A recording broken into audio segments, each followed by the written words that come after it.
मध्य प्रदेश के नगरीय विकास और आवास और संसदीय कार्य मंत्री कैलाश विजयवर्गीय ने विशेष गहन पुनरीक्षण एसआईआर को लेकर कांग्रेस द्वारा देश में फैलाए जा रहे भ्रम पर तीखा हमला बोला है।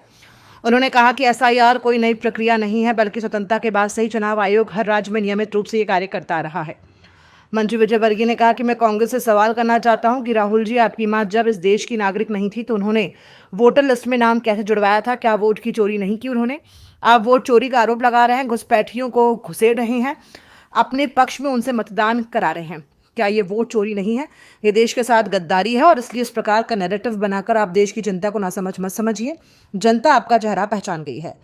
मित्रों, इस देश के अंदर एक जबरदस्त बहस चल रही है। वह बहस इस बात की है कि बिहार के अंदर जिस प्रकार स्वतंत्रता के बाद से ही चुनाव आयोग हर राज्य के अंदर गहन अध्ययन करता है और एसआईआर जिसे बोलते हैं, वह एसआईआर कुछ भी नहीं है, वो हर राज्य में होती है। और उसके बाद ऐसे लोग जिनकी मृत्यु हो गई है, ऐसे लोग जिनका नाम 2 बार है, ऐसे लोग जिन्होंने राज्य छोड़ दिया, उनका नाम हटाया जाता है और नए लोग जोड़े जाते हैं। ये कोई नया नहीं, पर कांग्रेस इसमें नैरेटिव बना रही है। मैं कांग्रेस से प्रश्न पूछना चाहता हूँ, राहुल जी, आपकी मम्मी जब इस देश की नागरिक नहीं थी तो उन्होंने वोटर लिस्ट में नाम कैसे लिखा है? क्या वोट की चोरी नहीं की उन्होंने? आप वोट चोरी का आरोप लगा रहे हैं, घुसपैठियों को घुसेड़ रहे हैं, अपने पक्ष में उनसे मतदान कराने, क्या ये वोट चोरी नहीं है? ये देश के साथ गद्दारी।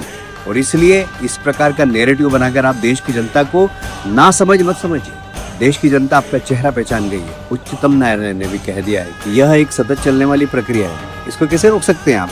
जहाँ तक बिहार का सवाल है तो 65 लाख मतदाताओं के नाम उन्होंने निकाले हैं। माननीय उच्चतम न्यायालय ने भी कहा कि निकालने का कारण बता दीजिए आप, बाकी इस प्रक्रिया को रोका नहीं जा सकता है, सतत चलने वाली प्रक्रिया है। जब उच्चतम न्यायालय ने प्रमाण पत्र दे दिया तो आपको किसके प्रमाण पत्र की आवश्यकता है? और इसलिए राहुल जी, आपने लोकसभा के चुनाव में संविधान का नैरेटिव बना दिया था, इस बार नैरेटिव बनने वाला नहीं है, आपके चेहरे पर कालिक पूतने वाली है। Bureau report, Bhopal.